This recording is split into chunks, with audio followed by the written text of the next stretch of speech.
Somewhere online right now, a claim is spreading that an artificial intelligence was fed the entire book of Revelation and calculated the exact years the world will end.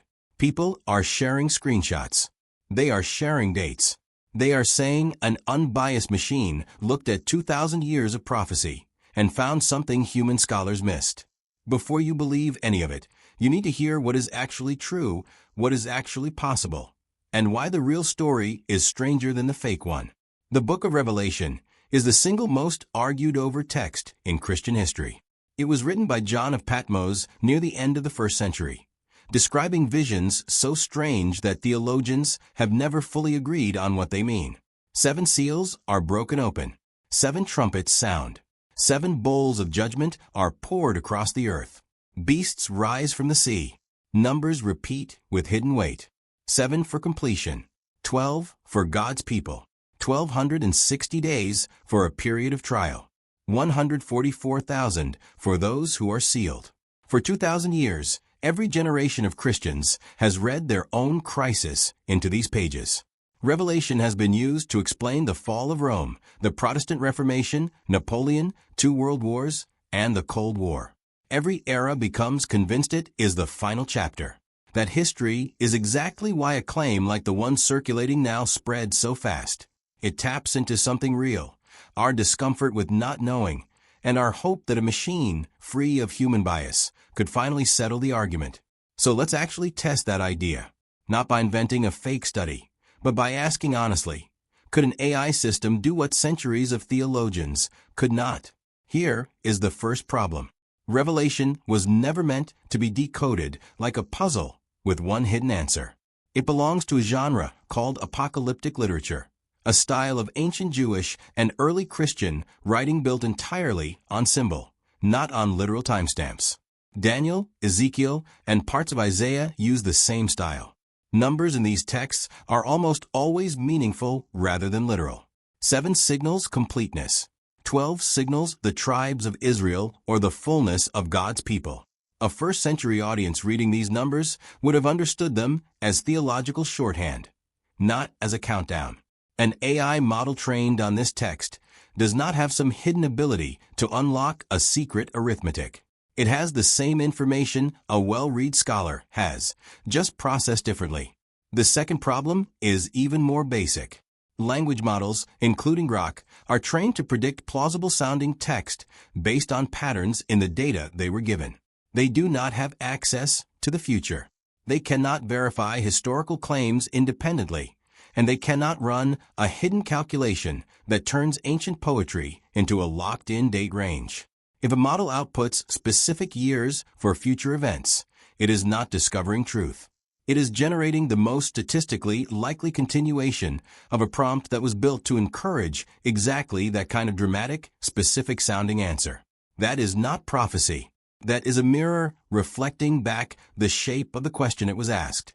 So why does the claim feel convincing anyway? Because it borrows real, legitimate scholarly debates and dresses them up as a discovery. Take the idea that the seals, trumpets, and bowls describe overlapping periods rather than one after another in strict sequence. This is a genuine position held by respected biblical scholars, sometimes called recapitulation. It is not something an AI needed to invent. It has been argued in seminaries for decades, based on close reading of the Greek text, and the way phrases repeat across the 3 sequences. Presenting this established scholarly view as an AI's secret discovery is a classic misinformation trick, taking something true and reattaching it to a false source to make the source look more impressive than it is. The same goes for the idea of mixing literal and symbolic numbers within the same book. Scholars have long noted that the 3.5-year period, expressed as 42 months, 1,260 days, or a time, times, and half a time, appears consistently enough across Daniel and Revelation that many interpreters do treat it as pointing to a real, bounded season of trial, while treating a number like 144,000 as symbolic of completeness rather than a literal head count. Again, this is decades-old theological reasoning, not machine-generated insight. Where the fabricated claim goes from creative reinterpretation into outright misinformation is the specific date range.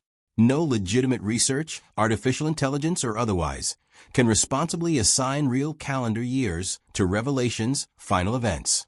Jesus himself, according to the text these prophecies are tied to, states plainly that no one knows the day or the hour, not even the angels in heaven. Any claim, human or algorithmic, that produces a specific window like this should be treated with the same skepticism as every failed end times prediction before it, and there have been dozens across the last 2 centuries alone. Predicted dates have come and gone in 1844, 1914, 1975, 1988, 2000, and 2011, each one presented with total confidence, each one wrong. There is a deeper reason this fake headline works so well, and it has nothing to do with theology. It has to do with genuine, well-documented anxiety about where the modern world is heading. People are watching central bank digital currencies get piloted in multiple countries. They are watching biometric identification systems expand. They are watching artificial intelligence move faster than regulation can keep up with. They are watching climate stress, coastal flooding, and extreme weather events increase in frequency. None of that is fabricated. Those are real, reported, verifiable trends covered by mainstream financial and environmental journalism. The manipulation happens when someone takes those real anxieties and stitches them onto invented AI research to make an old apocalyptic fear feel newly, urgently confirmed.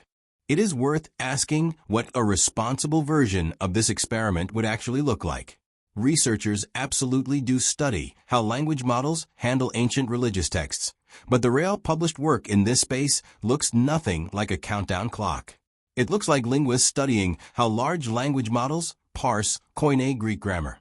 It looks like historians using text analysis tools to map how phrases in Revelation echo the Old Testament book of Daniel or the prophet Ezekiel. It looks like scholars asking whether AI can help catalog how many times a symbol like the lamb, the dragon, or the number 7 appears, and in what structural pattern, which is useful for literary analysis, not for fortune-telling. That is genuinely interesting work. It just does not produce a headline as viral as a countdown to the apocalypse. There's also a real conversation happening among theologians and technologists about whether AI should be used to interpret sacred texts at all. Some scholars argue that pattern recognition tools can highlight structural features in ancient writing that are easy for a human reader to miss simply because of how much text there is to track across 66 books. Others argue that reducing prophecy to statistics misses the entire point of the genre, which was never meant to function as a predictive model, but as a message of comfort and warning to a persecuted first-century community, encouraging them to stay faithful under Roman oppression. Both of these are legitimate positions. Neither one involves an AI printing out the exact year the world ends. So where does that leave someone who saw this claim shared by a friend, a pastor, or a random account online with thousands of confident comments underneath it? The honest answer is this. The claim is fabricated. There was no verified partnership between a theological research institute and XAI that fed Grok the entire book of Revelation and produced a peer-reviewed timeline. No such published paper exists. What does exist is a much older, much more human phenomenon. The desire to find certainty in an uncertain world, and the modern habit of dressing that desire up in the language of artificial intelligence because it sounds more credible than a street preacher with a sign. That does not mean the underlying questions are silly. It is completely reasonable to look at the pace of technological change, the fragility of global systems, and the state of the world and feel unsettled. It is reasonable to wonder how new tools, like large language models, might eventually be used to study ancient texts in genuinely useful ways.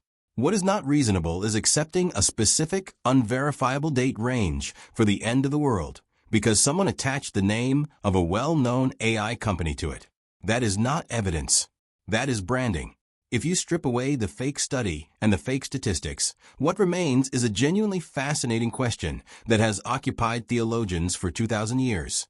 Is Revelation describing one final future event, a repeating historical pattern, or a symbolic message meant to be understood spiritually rather than literally? Serious scholars are still divided, and that division is not a flaw.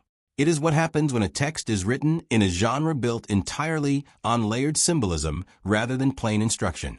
No algorithm changes that because no algorithm has access to information beyond what has already been written and studied by human beings. The next time you see a headline claiming an AI cracked an ancient prophecy and calculated a date for the end of the world, pause before sharing it. Ask who published the research. Ask where the data came from. Ask whether a real named institution stands behind the claim, or whether it is simply a story built to feel true because it borrows real anxieties and real scholarly debates and reassembles them into something that sounds like a discovery. In a world full of genuinely uncertain and difficult trends, the most responsible thing any of us can do, human or machine, is tell the difference between a pattern and a prophecy, and between a legitimate question and a manufactured answer.